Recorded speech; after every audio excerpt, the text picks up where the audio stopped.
नमस्कार दोस्तों, bank Nifty analysis की एक और वीडियो में आपका स्वागत करता हूं। दोस्तों, बैंक निफ्टी की फाइनल क्लोजिंग हमें मिली है 43,989 की और फ्राइडे के सेशन में लगभग हमने 6 पॉइंट नीचे आके क्लोज किया है। दोस्तों, बैंक निफ्टी की मैं इस बार वीकली एनालिसिस की वीडियो नहीं डाल पाया, तो इस वीडियो को ध्यानपूर्वक देखिएगा। ये वीडियो आप लोग के बहुत काम आने वाली है, जो इंट्राडे में देखेंगे उनके लिए भी और जो वीकली एनालिसिस करते हैं उनके लिए भी। तो वीडियो को ध्यानपूर्वक जरूर देखिएगा। अब यहाँ पे देखेंगे तो हम 6 पॉइंट नीचे ही बैंक निफ्टी पे क्लोज किया है, लेकिन एक चीज़ यहाँ पे ध्यान से गौर से देखने वाली बात है कि जब भी बैंक निफ्टी यहाँ पे कहीं पे भी प्रॉफिट बुकिंग आ रही थी, प्रॉफिट बुकिंग के बाद हम यहाँ पे नए हाई बनाते हुए दिख रहे थे। यहाँ पे थोड़ी सी प्रॉफिट बुकिंग आई और प्रॉफिट बुकिंग के बाद फिर से हमने नया हाई बनाया। यहाँ पे प्रॉफिट बुकिंग आई और प्रॉफिट बुकिंग के बाद हमने फिर से नया हाई बनाते हुए दिखा।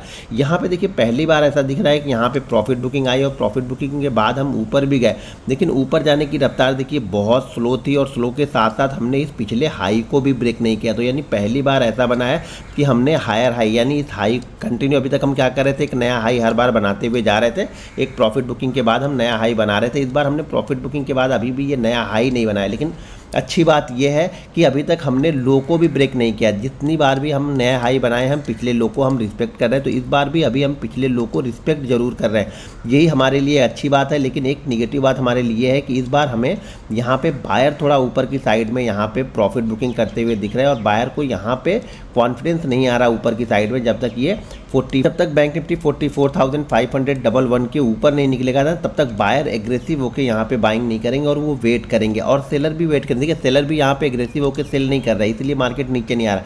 लेकिन अब यहाँ पे ध्यान से देखेंगे तो पिछले 2 दिनों का हमने लो सेम बनाया है और यहाँ पे एक इनसाइड कैंडल भी हमने बनाई है।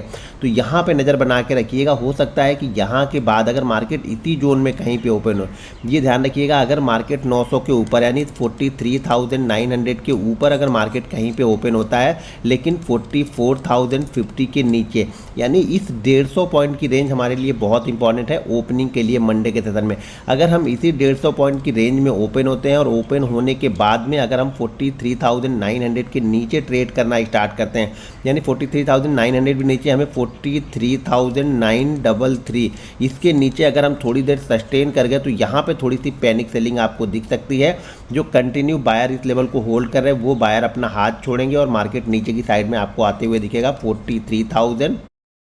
जब सेविंग्स कम हो और सपने बड़े, 43,822, उसके बाद 43,733 और उसके बाद 43,622 और लास्ट टारगेट यहाँ पे रहेगा 43,444 का। यहाँ पे नज़र बना के रखिएगा।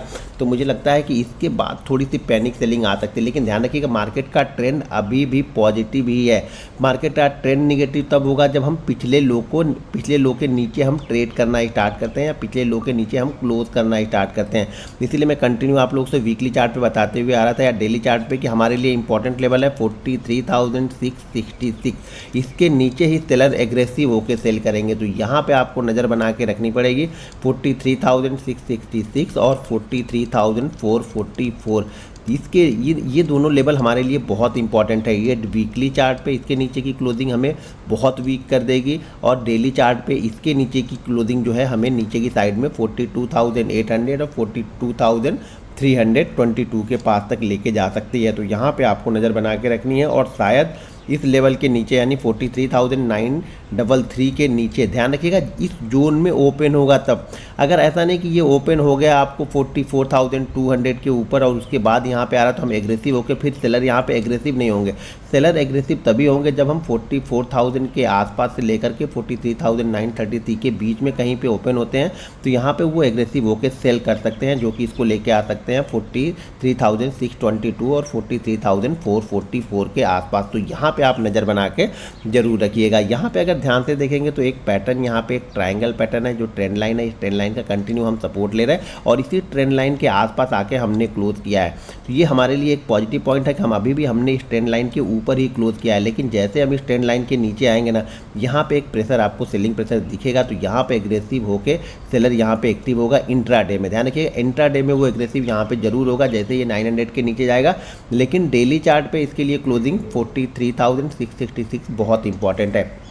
अब चलिए थोड़ा सा मैं यहाँ पे वीकली चार्ट आप लोग को दिखाता हूँ, उसके बाद हम डेली चार्ट पे एनालिसिस करते हैं कि क्या लेवल हमारे लिए इंपॉर्टेंट होंगे। वीकली चार्ट पे यहाँ पे देखेंगे तो इस वीक में भी अभी ऐसा वीकली चार्ट पे भी कोई एग्रेसिव यहाँ पे सेलिंग नहीं दिख रही। लेकिन एक चीज़ यहाँ पे मैं अलर्ट करना चाहूँगा, जो कि वीकली चार्ट पे मैं कंटिन्यू फॉलो करता हूँ, आप लोग को बताते हुए चलता हूँ कि जब भी वीकली चार्ट के टॉप पर अगर शूटिंग स्टार कैंडल बनती है और इसके नीचे हम ट्रेड करना कंटिन्यू स्टार्ट कर देते हैं, ये वीक सिग्नल है। तो यहाँ से फिर 1000-1500 पॉइंट कहीं नहीं गया। और यहाँ पे ध्यान रखिएगा कि पिछले 4 वीक से यहाँ पे बायर बिल्कुल थक चुका है। पिछले 4 वीक से हमने ज़्यादा कुछ यहाँ पे किया नहीं है। अगर क्लोजिंग बेसिस पे देखेंगे तो कभी 90 पॉइंट ऊपर, कभी 50 पॉइंट नीचे, कभी 40 पॉइंट ऊपर, कभी 75 पॉइंट ऊपर, यही हम चल रहे हैं। पिछले 1 महीने से बैंक निफ्टी इसी जोन के अंदर में आके फंस चुका है। लेकिन जैसे ही इसके नीचे ये क्लोज करना वीकली चार्ट पे स्टार्ट करेगा तो फिर वीकली चार्ट पे जो आपको टारगेट नज़र आएंगे, फर्स्ट टारगेट आपको यहाँ पे ये नज़र आएगा जो कि रहेगा 42,800 का। और अगर इसके नीचे भी क्लोज करता है तो फिर सेकंड टारगेट जो आपको है वो 42,000 के आसपास। ये वीकली चार्ट पे जब इसके नीचे कंटिन्यू ये क्लोज करना स्टार्ट करेगा तब की बात बोल रहा हूँ। ध्यान रखिएगा यहाँ पे काफ़ी तेज थोड़ा सा फॉल आपको दिख सकता है, इसलिए मैं बोल रहा हूँ कि 900 के नीचे इंट्राडे में एक बार पैनिक सेलिंग तो हो सकती है। लेकिन इसका मतलब ये नहीं कि ऊपर का आप एसएल नहीं, एसएल आपको कंटिन्यू फॉलो ही करना पड़ेगा। उस कंडीशन में आपका एसएल जो बनेगा वो बनेगा 44,200 का एसएल दूर ही बनेगा। ध्यान रखिएगा क्योंकि ये बायर मार्केट है तो यहाँ पे एसएल सेलिंग का जो एसएल होता है वो हमेशा दूर ही बनता है। अब चलिए हम 5 मिनट के चार्ट, 15 मिनट के चार्ट पे देखते हैं कि बैंक निफ्टी को इंट्राडे में हम किस तरीके से ट्रेड कर सकते हैं और क्या इंपॉर्टेंट लेवल होंगे हमारे।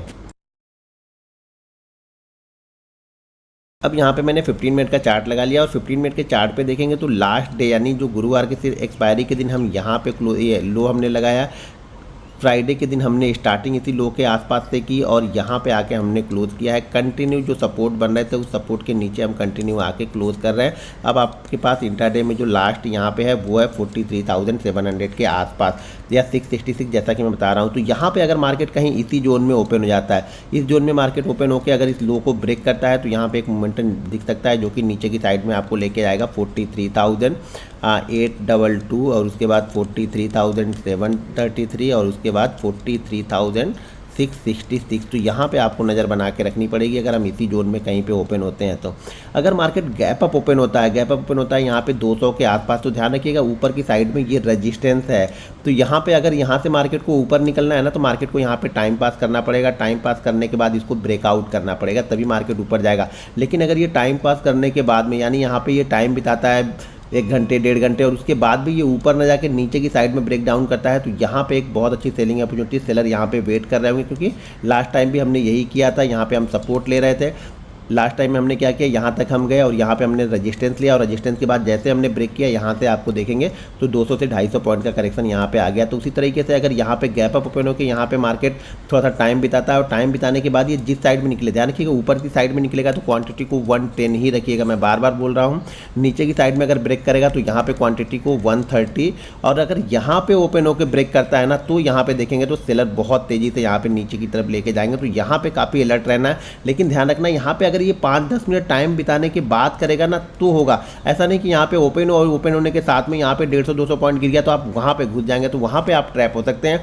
अगर यहाँ पे इसने टाइम 5-10 मिनट बिता दिया और बिताने के बाद गिरता है ना तो यहाँ पे सेलर एग्रेसिव होके आ सकते हैं। अब अगर मार्केट गैप डाउन ही ओपन हो जाए, ये 700 और 600 के जोन के बीच में, तब यहाँ पे आपको एक अपॉर्चुनिटी मिस हो जाएगी सेलिंग वाली और यहाँ पे आपको फिर से 110 वाली क्वांटिटी के साथ में ही प्राइस एक्शन के साथ जाना पड़ेगा। अगर हम गैप डाउन ओपन होते हैं तो प्राइस एक्शन के साथ में हम जाएंगे और छोटी क्वांटिटी के साथ में जाएंगे। लेकिन यहाँ पे अगर ओपन होता है तो मार्केट में एक अच्छी अपॉर्चुनिटी आपको मिल सकती है सेल साइड में। दोस्तों अगर वीडियो पसंद आए तो वीडियो को लाइक और शेयर जरूर करते रहिएगा।